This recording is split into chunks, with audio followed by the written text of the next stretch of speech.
Quelqu'un a entendu comme moi, tu n'as pas le droit d'abandonner. Tu n'as pas le droit d'abandonner ce matin. Donc, je suis très heureuse de vous accueillir ici ce matin par la grâce de Dieu. Soyez abondamment bénis. Père, nous te bénissons, nous t'adorons, nous te célébrons, mon Dieu, mon roi. Tu es Dieu, tu es puissant, tu es celui sans qui nous ne pouvons rien. Oh Papa, nous nous souvenons de qui on était. Nous nous souvenons très bien de là où tu nous as tirés, de là où tu nous as sortis. Et cela est une preuve que sans toi, nous ne pouvons rien. Que sans toi, nous ne pouvons absolument rien faire. Nous sommes sur cette terre, Seigneur, tout simplement pour accomplir les œuvres que tu as prévues d'avance. Alors, glorieux Saint-Esprit, nous croyons profondément que ce temps de rencontre, ce temps d'exhortation, d'enseignement, fait partie des œuvres que tu as prévues d'avance. Saint-Esprit, je veux m'effacer complètement pour te laisser être Dieu, le Dieu que tu es. Viens enseigner tes enfants, c'est ton ministère. Nul ne peut prétendre enseigner de ta part si toi tu n'es pas avec lui. Alors, glorieux Saint-Esprit, oh, je t'acclame et je te dis bienvenue en ce lieu. Viens enseigner ton peuple toi-même, Saint-Esprit. Viens diriger, viens gouverner, ô Père. Esprit de Dieu, viens dire chaque mot qui sera prononcé ce matin. Je me soumets entièrement à toi. Je suis dépendante de toi. Merci, Saint-Esprit, de m'accorder ce privilège de servir en ton nom. Merci, glorieux Saint-Esprit, de me donner assez d'humilité pour me taire et te laisser parler. Merci, glorieux Saint-Esprit, de saturer l'atmosphère. Merci de remplir tes enfants connectés à ce moment. Que chaque personne qui est censée écouter ton message de ce matin, Saint-Esprit, soit rappelée. Je sais que tu peux rappeler chacun. Appelle tes enfants qui ont besoin de ton message que tu as choisi toi-même aujourd'hui. Et qu'ils nous rejoignent et qu'ensemble, nous soyons à ton écoute. Dans le nom puissant de Jésus-Christ. Amen. Bien-aimés, avant de commencer cet enseignement, j'aimerais qu'on acclame notre Dieu, qu'on acclame l'Éternel des armées, celui qui dans cette saison parle plus que jamais, celui qui dans cette saison est au taquet avec ses enfants. Je ne sais pas pour vous, mais que quelqu'un ose s'abandonner à Dieu pour voir. Merci Seigneur, merci pour ce que tu es. Merci Yahweh, merci Roi des rois. Nous avons écouté cette chanson ce matin où le psalmiste disait, tu ne dois pas abandonner. Tu ne dois pas abandonner. Bien-aimé, des fois, oh que nous attendons Dieu. Des fois, nous écoutons des enseignements comme ça. On se dit, ce sera quand allons. Parce que c'est parfois long. Hein. Ce n'est pas toujours à notre rythme. Les choses ne se passent pas dans notre vie toujours à notre rythme. Là, c'est des fois que tu crois que tu dois sortir la tête de l'eau. C'est là que tu réalises encore la profondeur du chemin à parcourir. C'est parfois encore long, encore et encore des fois long. Et parfois, Beaucoup se découragent en chemin et sont tout simplement tannés, fatigués d'espérer en fait. Je suis venue te dire ce matin que il y a des desseins de Dieu dans ta génération et tu es l'une des personnes qui doit enfanter ces desseins. Ce qui me ramène à mon thème de ce matin. Bien-aimé, enfante les desseins de Dieu dans ta génération.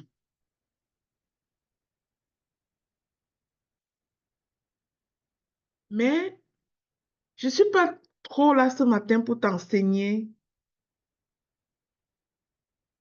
la quintessence du dessein en soi. Mais je veux te parler de la salle d'attente de Dieu. Parfois, on attend, on prie, on attend. Mais Dieu te dit dans Habakkuk 2, verset 3 que car c'est une prophétie dont le temps est déjà fixé. Elle marche vers son terme et elle ne mentira pas. Si elle tarde, attends-la,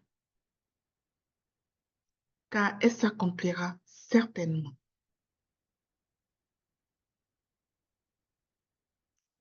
Mes frères et sœurs, chaque génération a des hommes et des femmes choisis par Dieu pour enfanter ses desseins sur terre. Et chacun de nous en fait partie. Celui qui n'est pas en train d'accomplir une destinée, je ne sais pas. C'est peut-être ce qu'on appelle dans la Bible le fils de la perdition. Sinon, ce que je sais, c'est que nous tous, nous avons une mission. Mais avant d'enfanter cette mission, il faut la porter. Et avant de porter, il faut attendre la fécondation. Et l'attente est parfois longue. Mais je suis venue te dire ce matin que ce temps d'attente dans ta vie n'est pas un châtiment. Mon enseignement ce matin, c'est un encouragement, c'est un vent d'encouragement. À tous ceux-là qui ont des sujets de prière qui traînent sur la table. Je parle de la destinée. Je ne dis pas le genre de sujet que tu dis que Seigneur, donne-moi la plus belle maison du quartier. Je parle du genre de sujet que tu pries que Seigneur, je suis venu ici pourquoi? Montre-moi ce que je suis venu faire sur cette terre. C'est ça que je veux faire. Je parle de ça. Pas des sujets de prière que tu dis que mon Dieu, je veux le prochain million, les prochains milliards, sans lui dire ce que ça va faire pour ses enfants sur terre. Donc, c'est de ça que je parle en fait. L'attente n'est donc pas un châtiment, bien-aimé. Je veux dire à quelqu'un aujourd'hui que c'est une salle d'attente. Vous savez, je me souviens quand j'accouchais, encore. Quand on allait à l'hôpital pour accoucher, là, il y a la salle d'attente, la salle d'accouchement. On s'assoit, on a mal, mais on reste là-bas. On attend quand même l'heure. C'est le lieu où Dieu te prépare. C'est le lieu où il te forme. C'est le lieu où il t'équipe avant de manifester la promesse.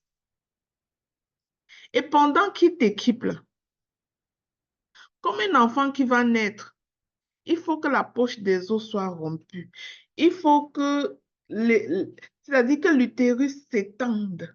Il faut que ça s'étire pour donner l'espace à l'enfantement, tu vois? Et c'est douloureux.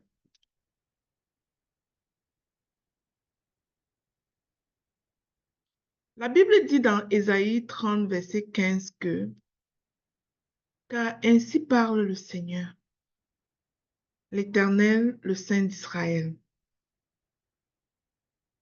C'est dans la tranquillité et le repos que sera votre salut, dans le calme et la confiance que sera votre force. Et au verset 18 du même chapitre d'Ésaïe, il est écrit, cependant, l'Éternel désire vous faire grâce et il se lèvera pour faire miséricorde, car l'Éternel est un Dieu juste. Heureux tous ceux qui espèrent en lui. Alors, bien-aimé dans le Seigneur, Dieu te dit aujourd'hui, pendant que tu m'attends, moi aussi je t'attends. Il dit, pendant que tu m'attends, moi aussi je t'attends. Qu'est-ce qu'il attend? Il attend que tu sois préparé. Il attend que tu libères ces prisonniers de ton cœur. Il attend que tu apprennes à fonctionner en fonction de l'esprit et non en fonction des émotions. Il attend que tu ne sois pas cette femme, cet homme qui démarre la colère en cas de tour. Il attend que les fruits du Saint-Esprit naissent en toi. Il attend que tu produises la douceur, que tu deviennes cette personne douce. Pour ne pas faire honte à son œuvre, il attend que tu deviennes cette personne douce. Il attend que tu deviennes cette personne qui a de la compassion pour les autres, que tu laisses passer l'égoïsme. Il attend tout ça. Il attend que tu arrêtes de regarder à toi et tu commences à vouloir accomplir ses missions à lui sur terre. Il attend d'être prioritaire dans ta vie. Dieu te dit ce matin, pendant que tu m'attends là, moi aussi je t'attends.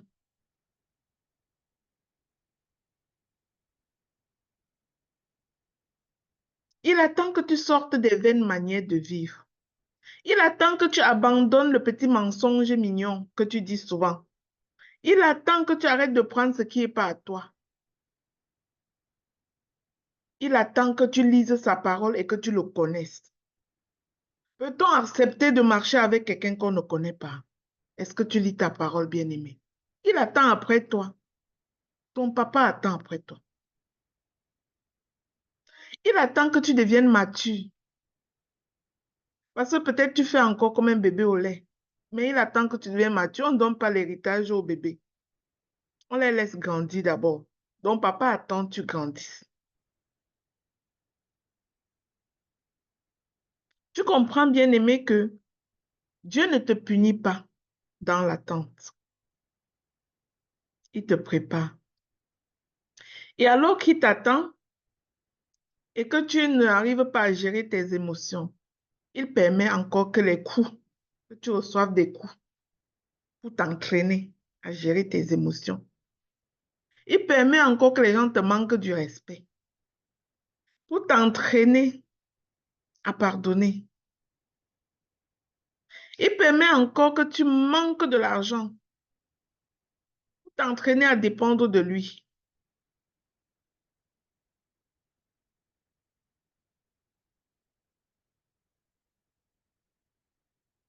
Il permet encore que tu sois dans la confusion pour t'entraîner à chercher ses promesses dans sa parole et à y avoir foi.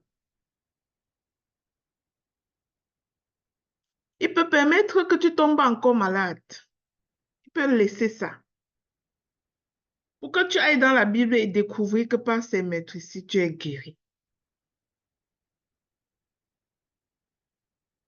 En fait, il veut se manifester au travers de ta vie. Il veut manifester sa gloire. Mais tu n'es peut-être pas encore assez prête pour reconnaître que c'est lui. Alors que tu dis que tu attends Dieu, lui aussi dit, moi aussi je t'attends. Bien-aimé, c'est à toi de décider quand tu vas être prête. Accepte le processus. Lis la parole de Dieu comme si ta vie en dépendait pour te préparer. C'est dans cette salle d'attente divine que naissent les promesses les plus authentiques. Les cœurs de compassion, parce qu'on a goûté à quoi ça ressemble, souffrance, à quoi ça ressemble la peine de l'autre. L'attente n'est pas un retard non plus. C'est un processus. Je me souviens, il y a quelques années, j'étais vraiment sur le trail en train d'enseigner aux gens, soyez des passionnés du processus. Je me souviens qu'il y a peut-être 3 ans, 4 ans, j'avais un enseignement titré comme ça, soyez des passionnés du processus. Oui, nous voulons tous des solutions micro-ondes. Nous voulons tous nous lever et que ce soit glorieux dès demain matin. Mais Dieu te dit qu'il y a un processus. Beaucoup disent, Seigneur, pourquoi tu tardes? Mais la parole répond dans 2 Pierre 3, 9 que le Seigneur ne tarde pas dans l'accomplissement de sa promesse, comme quelques-uns le croient. Mais il use de patience envers nous, ne voulant qu'aucun périsse. Donc, il t'attend comme ça pour que tu changes, pour que tu laisses former Christ en toi au travers de ton caractère.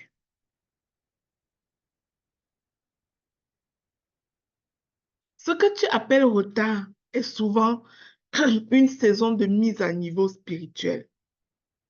Mais bien aimés, beaucoup ne sont pas dans cette mise à niveau. Beaucoup sont en train de prier, pleurer, se lamenter. À quand la fin, Seigneur? Il te dit à quand tu seras prêt.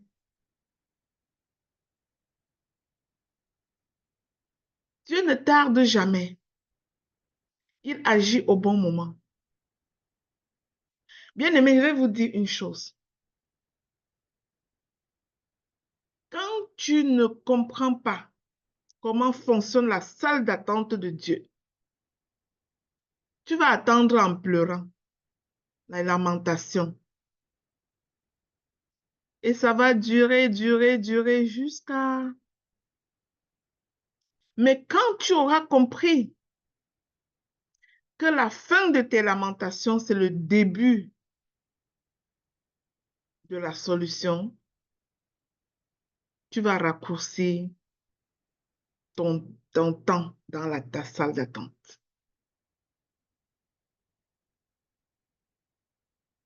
Dieu agit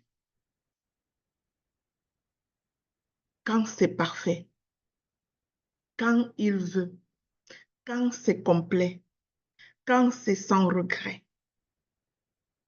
Il agit. Regardons une femme enceinte. Je me suis souvenu en préparant cet enseignement de mes grossesses à moi. Une femme enceinte, là, n'accouche pas à 2 mois, en fait. Pourquoi? Parce qu'il faut une croissance. Il faut que l'embryon la croisse. Il faut que l'enfant se forme.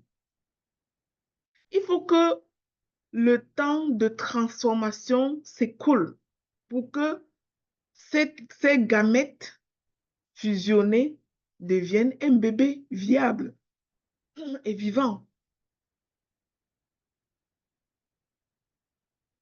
De même, la promesse que tu portes, ta destinée là, il va avoir le temps de fusion où tu ne vois rien. Ça ne veut pas dire que rien ne se passe. Les gamètes sont juste en train de fusionner. La conception est juste en train de s'opérer. Ça ne veut pas dire que rien ne se passe. Le silence actuel ne signifie pas que rien ne se passe. C'est le temps de transformation. La promesse que tu portes doit mûrir, j'allais dire, avant d'être manifestée. Tu ne peux pas donner vie à un enfant, à un embryon de 2 mois et espérer qu'il vive. Il faut qu'il mûrisse avant d'arriver. Je n'ai jamais vu une maman qui prie pour accoucher avant le temps. Qui dit, Seigneur, à 3 mois, il faut que ça se passe. Non, parce qu'elle sait que si l'enfant là naît maintenant, il est précoce. Il n'est peut-être pas viable. Donc, tu as des projets dans ta vie. Ton immigration là, c'est-à-dire, c'est dans la salle d'attente de Dieu. Ton emploi là, ta promotion là, c'est dans la salle d'attente de Dieu en ce moment. Je vous prie d'admettre ce qui arrive.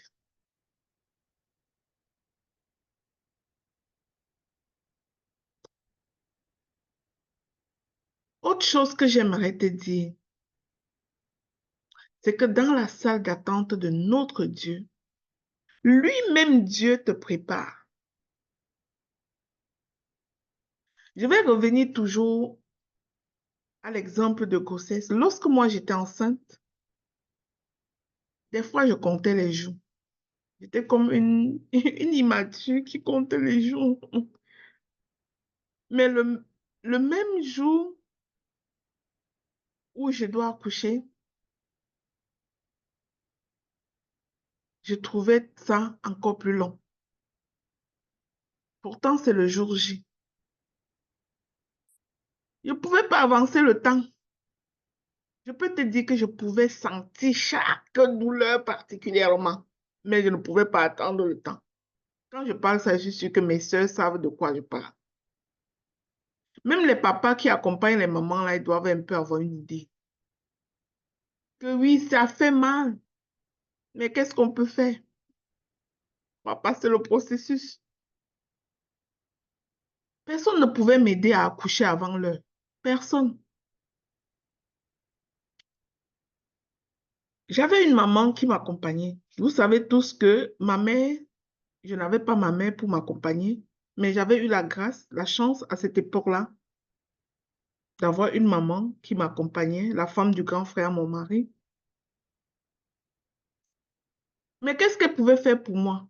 Parfois, elle avait les yeux embués de larmes tellement elle me voyait me tordre. Et tout ce qu'elle pouvait faire pour moi, c'était de m'aider à masser un peu mon dos. Masser un peu. Mais elle n'était pas Dieu pour déclarer que le temps est arrivé en fait. Ça, c'est une métaphore réelle, de vie réelle, pour te faire comprendre que le projet que Dieu a mis en toi, là, tu ne peux pas avancer le temps.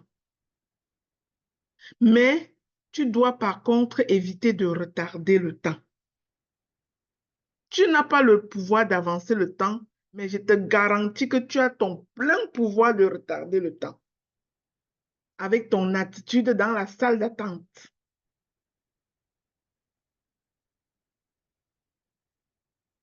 Moi, je devais vivre cette douleur moi-même et personne ne pouvait m'aider. Je suis sûre que chaque maman ici qui a enfanté le sait.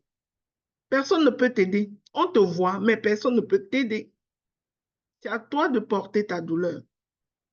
Donc, les projets de Dieu que tu dois enfanter dans cette génération-là, à chaque accouchement, c'est douleur.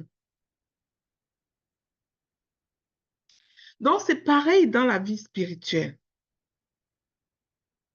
Il y a des douleurs que personne ne peut supporter à ta place. Ce sont les douleurs de l'enfantement de ta destinée. Et pendant que tu attends, Dieu te demande ceci. Est-ce que tu te prépares pour ce que tu demandes? Est-ce que tu te prépares pour ce que tu vas porter? Ou tu es encore dans les vaines manières de vivre? Tu es encore dans les Congossas avec les voisines en train de massacrer le nom des autres? Tu es encore en train de démarrer la colère à un quart de tour seulement quand un enfant te demande qui veut manger? Tu es encore dans ça, peut-être. Tu es encore en train de passer une journée de 6 heures à 6 heures. Tu n'as même pas lu une seule parole de Dieu. Tu n'as même pas eu un temps de prière.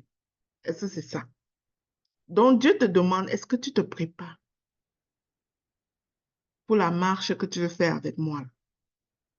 Est-ce que tu seras à la hauteur de marcher à mes côtés? Il est en train de te demander ça.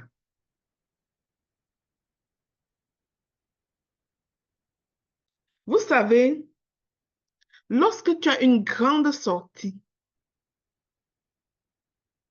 et que tu es censé aller avec quelqu'un, tu es chez toi en train de te préparer, de te mettre sur ton 31 là.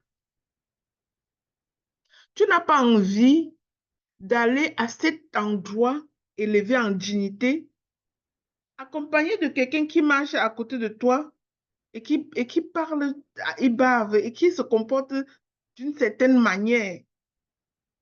Tu as besoin de quelqu'un qui connaît, hein, les protocoles du palace pour cheminer avec toi. Mais Dieu te dit, est-ce que tu penses que tu es prête à cheminer auprès de moi? Vous savez, il n'y a que chacun de nous pour répondre à cette question.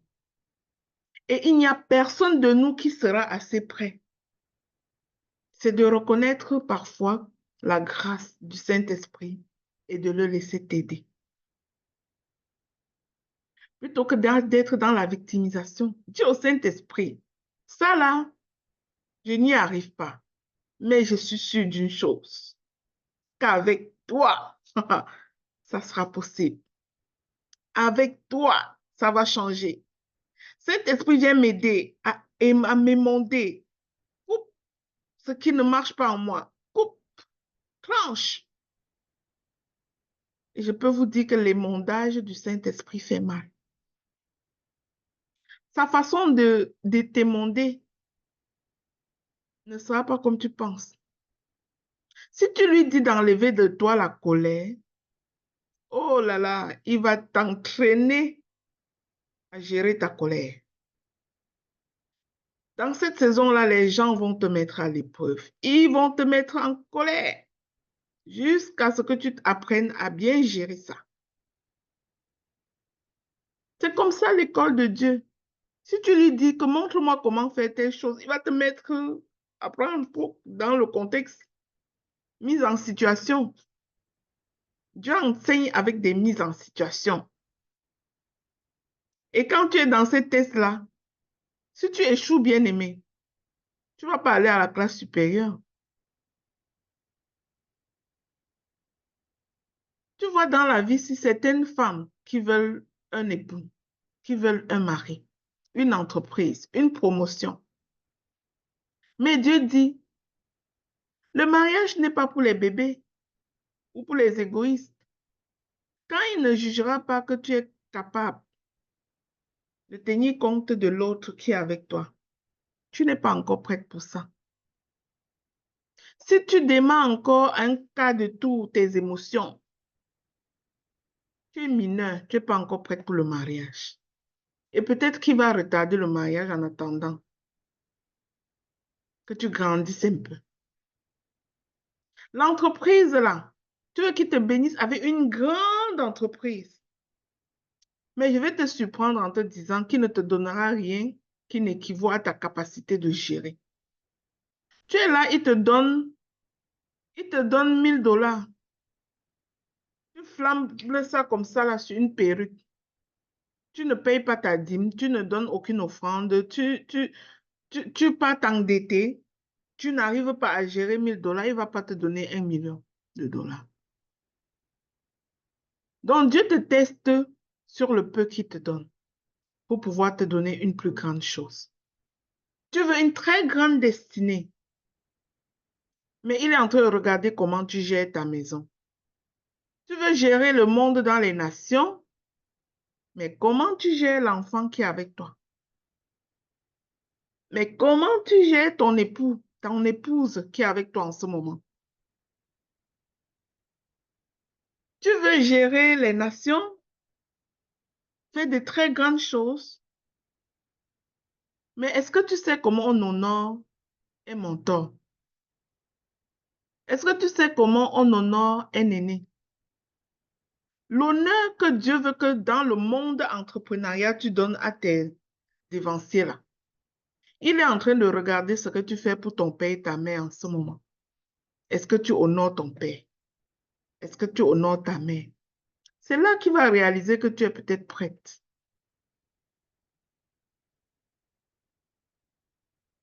Ou bien tu attends d'honorer seulement le père qui te caresse dans le sens du poil. Celui qui ne parle pas les paroles que tu n'aimes pas. Mais lui il dit honore ton père, ta mère. Il ne te dit pas honore le père qui t'adore. Ou honore le père qui fait tout comme tu veux.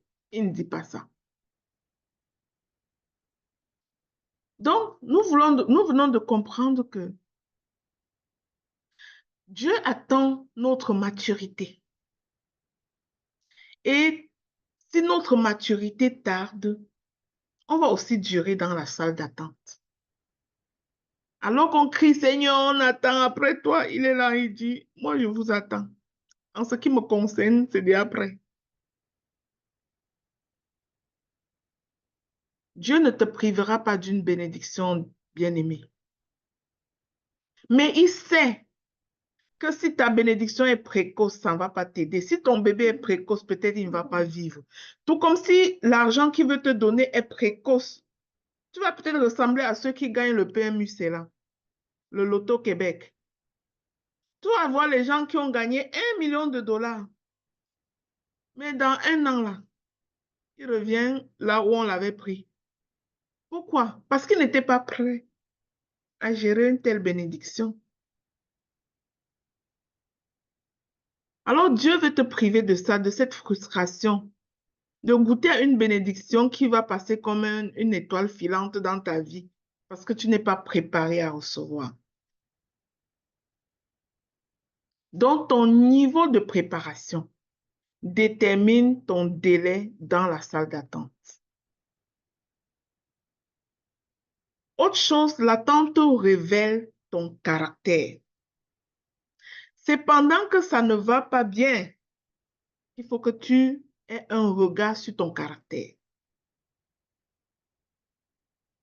Dans Proverbe 24:10, il est écrit, si tu faiblis au jour de l'adversité, ta force n'est que faiblesse. Ça veut dire que quoi? Que si tu ne peux pas vaincre malgré l'adversité, comme je l'ai décrit dans ce livre, et que tu es dans la victimisation, dans la lamentation, toute ta force, ce n'est qu'une faiblesse. Tu n'es que faible, un faible qui ne peut rien pour l'instant. Mais Dieu croit en toi. Il pense que tu peux t'améliorer. Il sait que tu peux y arriver parce que c'est pour ça qu'il t'a créé. Et tu dures dans la salle d'attente parce qu'il veut que tu te fortifies et que tu quittes le camp de la victimisation pour tomber dans le camp de ceux qui vivent selon la foi et non la vue. Hein? Tes yeux voient l'adversité, mais ta foi voit quoi? Tes yeux voient les tempêtes, mais ta foi voit quoi? Dieu t'invite à vivre par la foi et non par la vue. Et la Bible dit que la foi vient de ce qu'on entend. Et ce qu'on entend vient de la parole de Dieu. Alors, bien-aimé, j'ai une question pour toi. Est-ce que tu entends la parole de Dieu chaque jour? Est-ce que tu la lis chaque jour? Il dit dans Josué 1, verset 8, que ce livre de la loi, donc ta Bible là, que ce livre de la loi ne s'éloigne pas de ta bouche. Il aurait pu dire que ça ne s'éloigne pas de tes yeux. Pourquoi il a dit de ta bouche?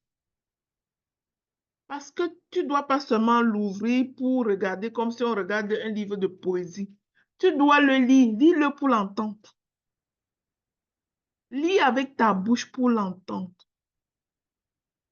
Qu'il ne s'éloigne pas de ta bouche. Le Seigneur aurait pu dire qu'il ne s'éloigne pas de tes yeux, mais il a dit de ta bouche, parce que tu dois déclarer ce qui est écrit là-dedans.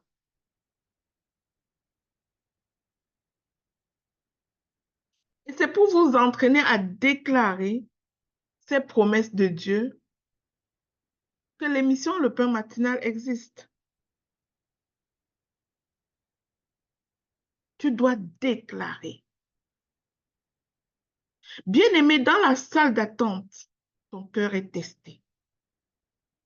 Alors que tu vis ces difficultés dans ton moment d'attente, sache que tu es en train de passer juste un test. Demande à Dieu qu'on va dans quelle classe maintenant, papa. C'est quel diplôme qu'il faut passer maintenant? Je suis prête. On va passer ça. Par ta grâce. Souviens-toi qu'il est en plus là pour t'aider parce que sans lui, il dit en même temps, sans lui, tu ne peux rien. Donc en fait, ce qu'il est en train de vouloir de toi, c'est que tu renonces à tout et que tu t'abandonnes à lui en toute confiance. Dans la salle d'attente là, tout comme dans la salle d'attente du médecin, Dieu voit ta réaction. Il voit comment tu es en train de faire. Est-ce que tu vas murmurer? Est-ce que tu vas te plaindre? Est-ce que tu vas abandonner? Ou tu vas continuer à le louer même quand rien ne bouge? Tu sais bien aimé, nous avons tous expérimenté une certaine salle d'attente dans ce monde. Quand tu vas chez le médecin, là, chez le docteur, il met des magazines dans la salle d'attente pour que tu ne vois pas le temps passer. Pourquoi il fait ça? C'est pour contrôler ton attitude dans la salle d'attente. Il sait que si dans la salle d'attente, ton esprit est focalisé sur ta douleur, ça peut être très long. Mais on met les journaux où on parle de toutes sortes de choses, de colorés, pour que tu défocalises ton regard sur ta douleur et que l'attente soit moins grave. C'est la même chose. Dieu veut que tu t'occupes pendant que tu attends. Alors, je t'invite ce matin à apprendre c'est-à-dire à défocaliser ton regard de tes problèmes pour les mettre dans les magazines spirituels. Pas les magazines de la salle d'attente du médecin, le vrai magazine spirituel. Ces magazines spirituels-là, c'est la prière, c'est la lecture de la parole, c'est la louange, c'est le service dans ton église, dans un ministère quelconque, c'est la gratitude. Voilà les magazines spirituels. Il veut que tu t'occupes de ça et que tu travailles ton caractère. Fais ton checklist. Est-ce que je produis assez d'amour? Tu sais comment tu vas savoir que tu aimes? C'est quand quelqu'un va faire ce que tu ne veux pas, ce que tu n'aimes pas. Tu vas voir si tu es capable de continuer à l'aimer malgré tout. C'est comme ça que tu vas savoir que tu sais maintenant aimer. C'est quand quelqu'un va être méchant envers toi et que tu vas continuer à lui faire du bien sans murmurer. Donc, va vérifier les tests. Là. Si tu produis l'amour, si tu produis la charité, la bienveillance, tous ces fruits du Saint-Esprit. Pendant ce temps, occupe-toi de ton checklist. Lis la parole de Dieu. Renouvelle ton intelligence. Ne laisse pas l'amertume, la jalousie, la victimisation remplir ton cœur, en fait. Parce que plus tu te lamentes dans la salle d'attente, plus le médecin te voit à travers la caméra dans son bureau. Il voit comment tu es en train de dire que quel mauvais médecin comme ça. C'est même quoi ça? Dieu voit. Hein? La salle d'attente, c'est une école de foi et de patience. C'est pour ça qu'il dit dans le verset que nous avons lu d'entendre que c'est une prophétie dont le temps est déjà fixé. Tu ne peux pas changer ce temps, mais tu peux le retarder, je te l'ai dit. Elle marche vers son terme et elle ne mentira pas.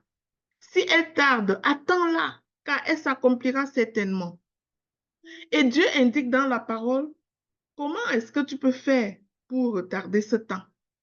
C'est quand tu es dans les lamentations, les murmures. Ce n'est pas le temps pour que sa gloire se manifeste. Tu n'es pas prête.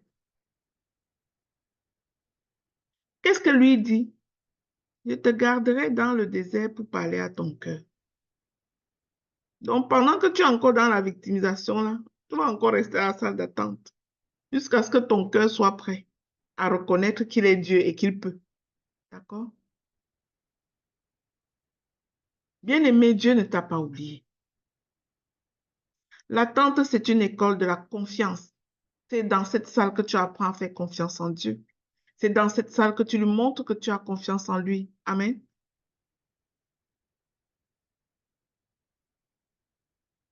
C'est là que tu apprends à dépendre totalement de lui. C'est là que tu réalises que la promesse ne te définit pas. C'est le processus qui te prépare. Oui, la promesse est là et elle ne change pas. Sauf que il faut que le processus te prépare. Et c'est ça que beaucoup d'entre nous ne voulons pas vivre, le processus. Le Seigneur veut te rendre capable de porter la gloire sans t'enorgueillir. Oui, il y a certains gens qui sont encore dans trop d'orgueil. Que le Seigneur sait que s'il te donne ce truc-là aujourd'hui, hey, on va t'entendre demain.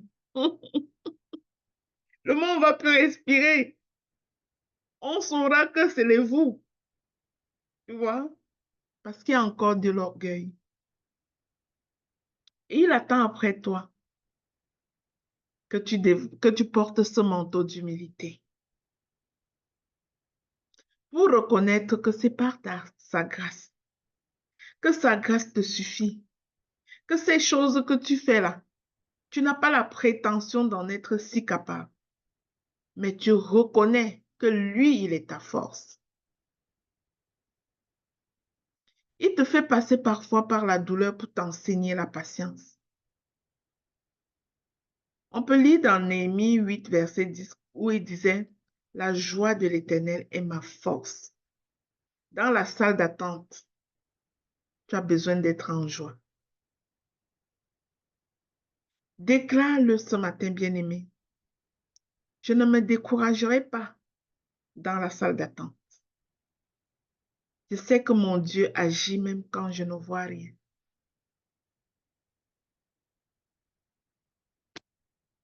L'autre point que j'ai pour toi, c'est que tu dois éviter les accouchements prématurés. Ou alors, tu dois éviter d'être en posture d'aider Dieu. Il y a des gens que Dieu leur avait fait la promesse d'accoucher Isaac.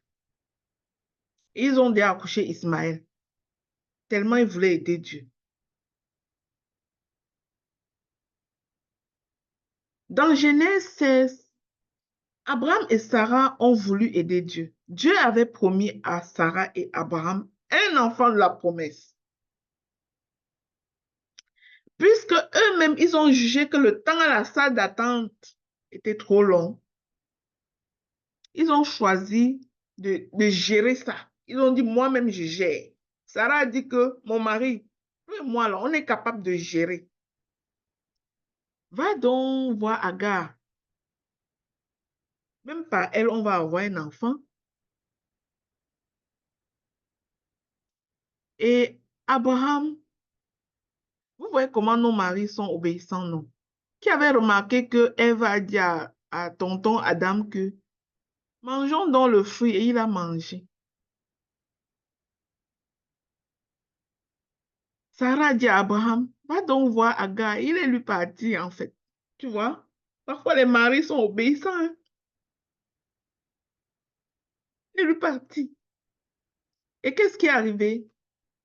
Ismaël a été enfanté sans être le plan de l'Éternel.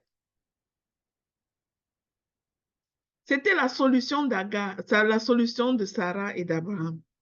Ils ont dit que comme Dieu est lent là, nous-mêmes on va faire. Et Ismaël est né. Et on connaît le résultat aujourd'hui. La guerre palestino-israélienne qui dure jusqu'à aujourd'hui. C'est ça. C'est la solution de Abraham et Sarah qui dure jusqu'à aujourd'hui comme ça. Donc, des fois, dans nos vies, nous avons des Ismaël. Les choses que, par manque de patience, nous avons fabriqué ça de nos propres mains. Et maintenant, ça nous brûle. On vit avec. Tu sais, quand tu as fabriqué de tes propres mains, là, le péché, et qu'il y a la conséquence, Dieu te pardonne ton péché, tu vois. Mais la vérité, c'est que tu vis avec la conséquence. Tu sais, Dieu peut pardonner ton adultère. La Bible dit qu'il est juste et bon pour te pardonner, il est miséricordieux. Il peut pardonner, par exemple, ton adultère. Mais l'enfant adultérin qui est sorti là, la conséquence, tu vas vivre avec. Tu vas vivre avec. Donc, des fois, nous faisons des choses sans la volonté de Dieu, en dehors, en marge de la volonté de Dieu. Oui, Dieu va nous pardonner le péché. Mais bien aimé, souviens-toi qu'après tu vis avec. Dieu avait certainement pardonné à Abraham et Sarah. C'est le père de la foi, Abraham. Et tu sais quoi? Jusqu'à aujourd'hui, l'affaire de Ismaël continue. Et on n'y peut rien. La conséquence est là. Dieu leur avait promis Isaac. Mais ils sont allés chercher une bénédiction en dehors du plan divin. Des fois, il y a des gens qui disent qu'ils sont dans leur destinée alors qu'ils sont en train d'accoucher les Ismaël. Et des conséquences sur plusieurs générations. Bien aimé, lorsque tu veux aider Dieu, tu crées des projets humains. Tu n'es pas dans les choses divines.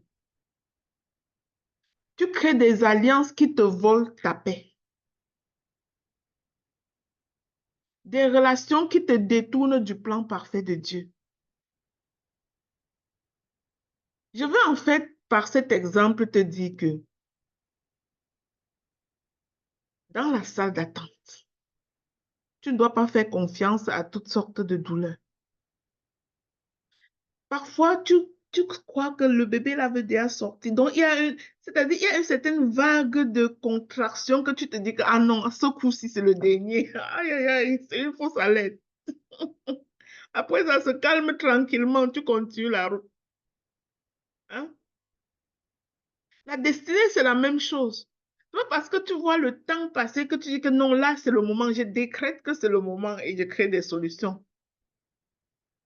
Non.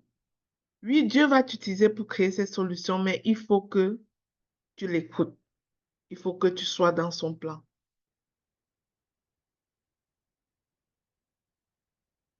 Ne fais pas des accouchements avant l'heure. Ne te précipite pas. Dieu seul connaît ton moment. Ce n'est pas parce que ton ami X est déjà en train de faire les X, les Y choses que ça veut dire que toi-même, là, tu es trop en retard. Oui, tu es peut-être dans une certaine mesure en retard, mais en retard pas du plan de Dieu, en retard de ton adaptation au plan de Dieu. Parce que le plan de Dieu n'est jamais en retard. Mais ton caractère peut être en retard.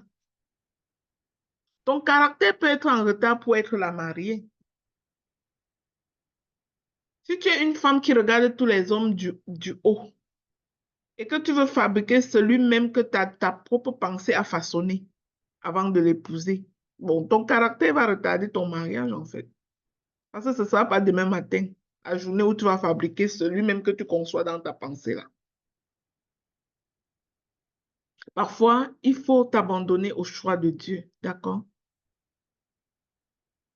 Ce que Dieu attend de toi dans la salle d'attente maintenant, Galates 6, verset 9.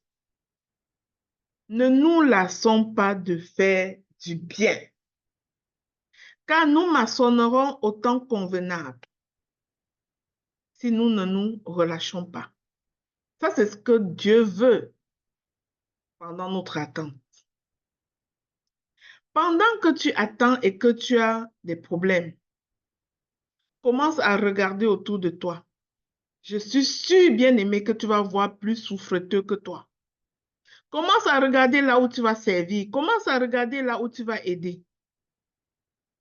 Commence à regarder même un que tu vas porter son sac. Je t'assure que tu regardes. Tu pries que Dieu te montre un endroit où tu vas servir. Porte le sac d'une personne là-bas. Tu sais la conséquence? C'est que bientôt, il envoie quelqu'un porter ton propre sac.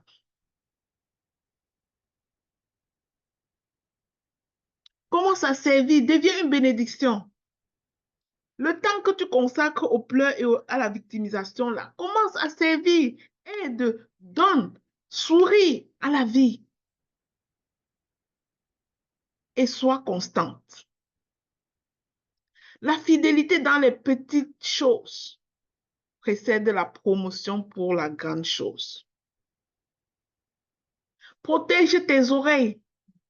Ne pars pas dans la réunion de la victimisation, là où tout le monde est en train de pleurer son sort.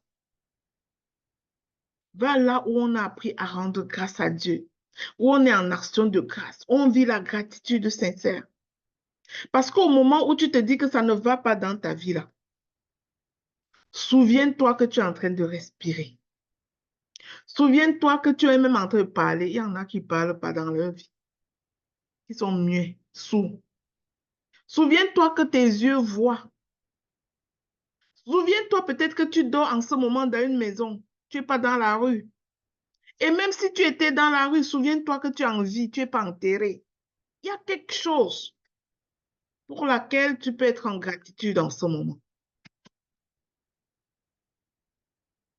Souviens-toi depuis ta naissance, comment Dieu a été bénéficiaire. Oui, tu dis que j'ai traversé plein de choses. Mais ta vie aujourd'hui démontre que tu as vaincu ces choses. Et Dieu te l'a accordé en fait. Alors protège tes oreilles. Ne te victimise pas et ne fréquente pas les réunions de victimisation. Certaines personnes parlent selon leurs blessures. Prends le temps de guérir de tes blessures émotionnelles pendant que tu es dans la salle d'attente. Parce que quand tu vas guérir de tes blessures émotionnelles, tu vas laisser tomber les masques et incarner la véritable identité que tu as. Dieu t'étire pour que tu puisses consoler les autres demain. C'est pour la raison de ta douleur. Tout ce que je fais aujourd'hui, c'est ce que Dieu m'a appris dans la souffrance. Et dans ta souffrance actuelle, il est en train de t'enseigner les choses. Tu vas pouvoir consoler d'autres personnes demain. Parce qu'il va te sortir de là. Bien-aimé, Dieu agit toujours au bon moment. Mais son temps,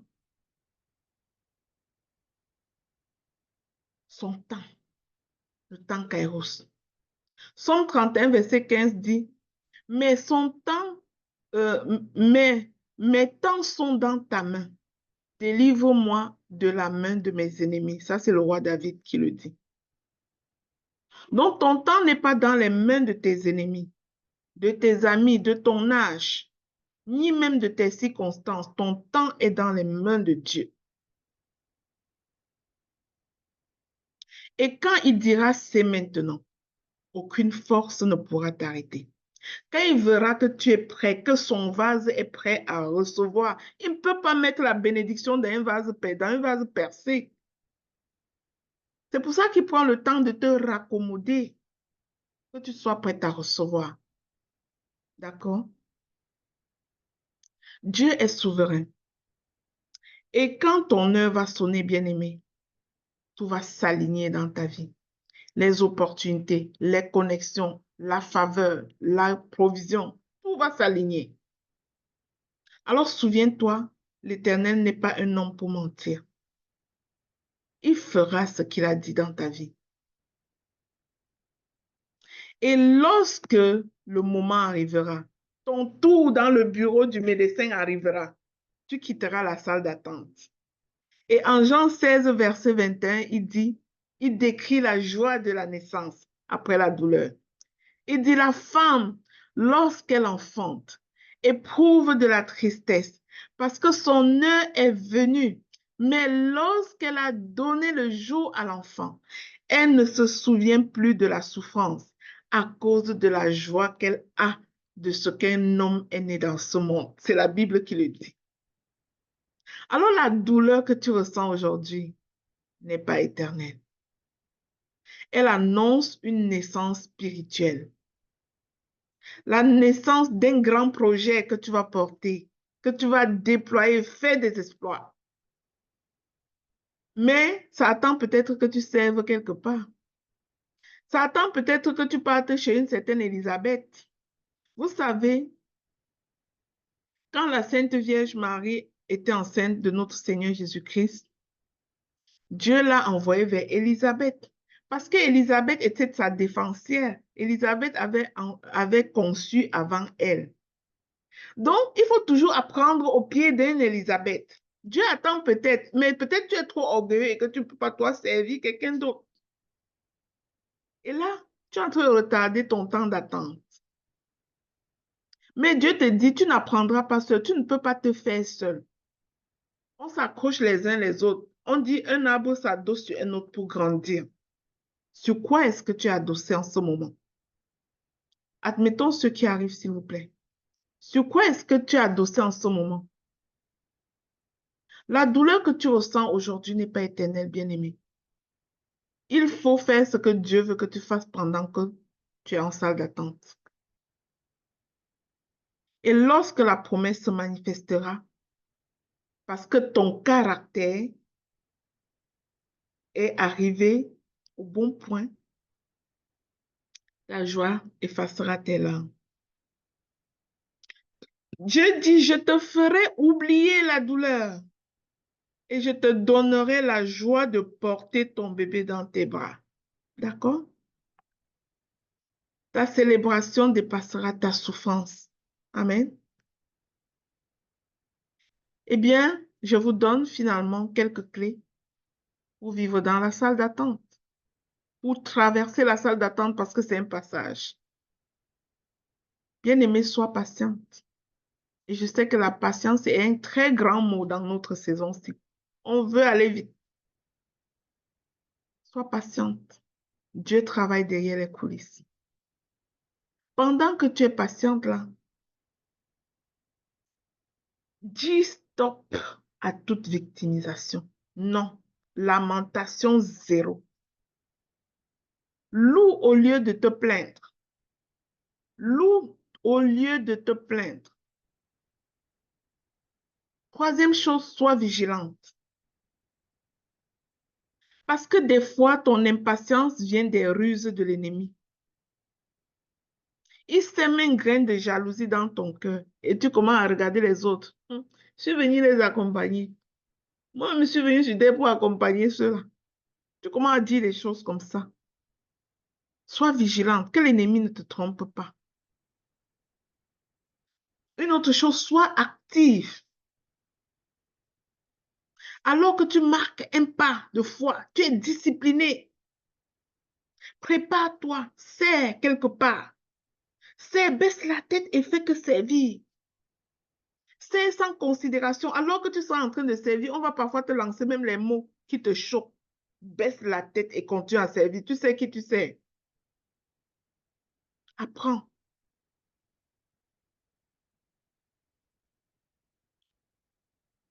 Vous savez, moi, je sers quelque part. Et un jour, quelqu'un m'a dit, ici où tu sers là,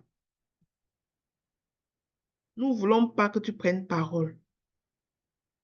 Tu dois servir, mais en cachette. Oh, voilà. Il a dit ça, c'est bon ça.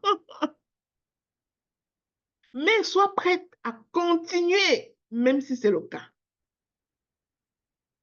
Tu sais qui tu sais. tu actives une loi de leadership dans ta destinée.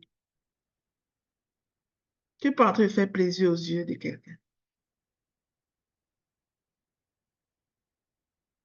Et quelque part, la personne qui te dit ça est en train de voir ton étoile. Il sait que s'il te laisse apparaître là,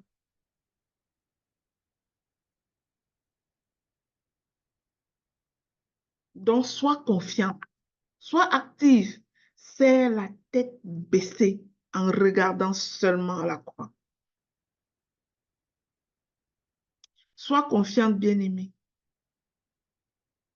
Mets toute ta confiance en Dieu. Fais partie, c'est-à-dire, il faut que ceci fasse partie de ta prière. Seigneur, je ne peux pas seul. Je m'abandonne à toi. Je ne peux pas toute seule. Dépends de Dieu. Ne te relâche pas. Ne faiblis pas. Ésaïe 30, 15, ton salut est dans le calme et la confiance. L'attente, c'est une étape vers la gloire. L'attente n'est pas une punition. L'attente est le berceau de ta destinée. L'attente est ton processus. Ne l'écourte pas. Demande à Dieu, Seigneur, que veux-tu m'apprendre dans cette saison d'attente? Que veux-tu travailler sur moi dans cette saison d'attente? Pourquoi? Parce que celui qui a commencé en toi cette bonne œuvre la rendra parfaite. Philippiens 1, verset 6. Bien-aimé, tes douleurs d'aujourd'hui sont des contractions de ta percée de demain. S'il n'y a pas contraction, il n'y a pas accouchement. Et quand Dieu aura fini, quand toi-même, tu auras accepté de renouveler ton intelligence, de changer ton caractère, tu tiendras dans tes mains le fruit de ta foi. Alors je vais prier pour toi, bien-aimé, ce matin. Père, je te prie pour mon frère, je te prie pour ma soeur. Alors que tu l'enseignes ces choses ce matin, oh, donne-lui la grâce de refuser de murmurer dans la salle d'attente. Apprends le Seigneur à se préparer pour enfanter tes desseins dans sa génération. Donne-lui la patience, la sagesse, la foi pour traverser le processus.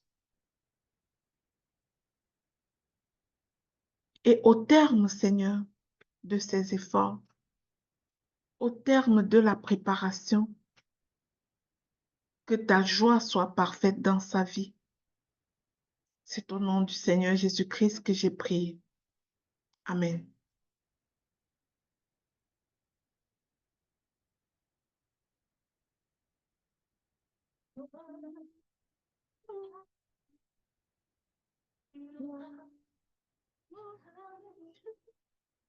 Alors, je vais demander à Dr. Dorian de donner les nouvelles du réseau. Et si quelqu'un a une parole, bah, c'est aussi le temps de lever la main. Merci. S'il te plaît, maman, je suis sur la moto, pardon. Hey boy. Bon, voilà. Les nouvelles du réseau Ta Seconde Chance International. Juste vous informer que le week-end passé, il y a eu la journée du jeune garçon. Je voulais dire merci au comité qui est chapeauté par Adrien. Merci d'avoir organisé et déployé cette activité-là. Que Dieu vous bénisse abondamment. Aujourd'hui, même notre représentante du Congo va visiter les enfants à l'orphelinat aujourd'hui. Vous savez, on a un orphelinat au Congo où il y a des bébés. Alvin prépare souvent, c'est des bébés parfois malnutris. Et Alvin apprête souvent une bouillie complète pour la nutrition la nutrition de ces enfants-là qui sont dénutris. Donc, Alvin devait aller visiter ces enfants-là aujourd'hui. Autre chose, c'est l'activité du Togo. On est en pleine préparation de notre visite au Togo.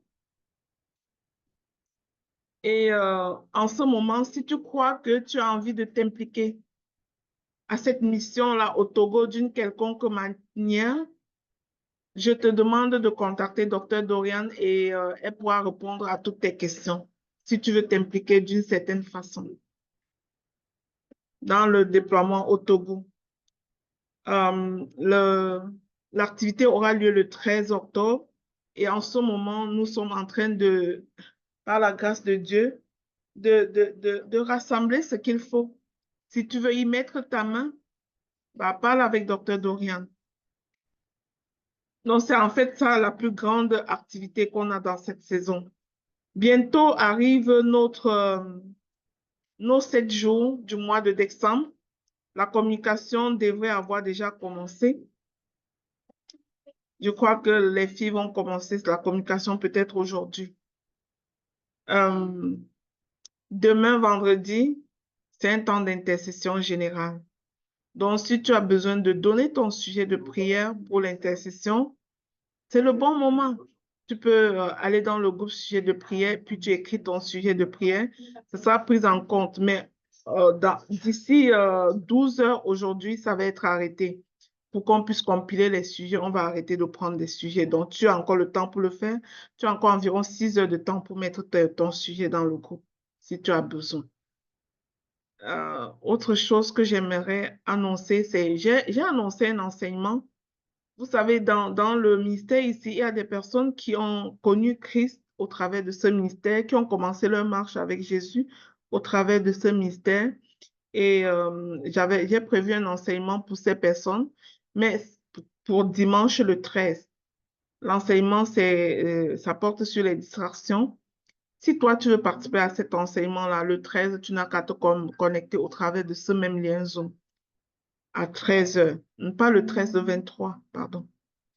Dimanche 23, dimanche prochain, tu te connectes à 13 heures par ce même lien Zoom, puis tu vas avoir accès à l'enseignement. Je crois que c'est un enseignement très important pour commencer l'année. Il faut, comme enfant de Dieu, savoir quitter les distractions pour se focaliser sur ce qui compte. Voilà, je pense que ce sera tout. Si j'ai oublié quelque chose, équipe, rappelez donc moi. Je crois qu'il y a eu aussi réunion d'accueil le week-end passé, réunion d'accueil des nouveaux membres du réseau d'Ascon Chance International, tenu par notre comité d'accueil. Merci à tous ceux qui ont pris le temps de participer à cette rencontre. Eh bien, ça, c'est une journée de jeûne pour les membres. Si tu veux jeûner avec nous, vas-y. Il faut t'en tenir à tes recommandations de jeûne que tu t'es fixées toi-même. Dieu regarde à ta fidélité. Rendez-vous demain pour le temps d'intercession. Est-ce que quelqu'un avait quelque chose à dire?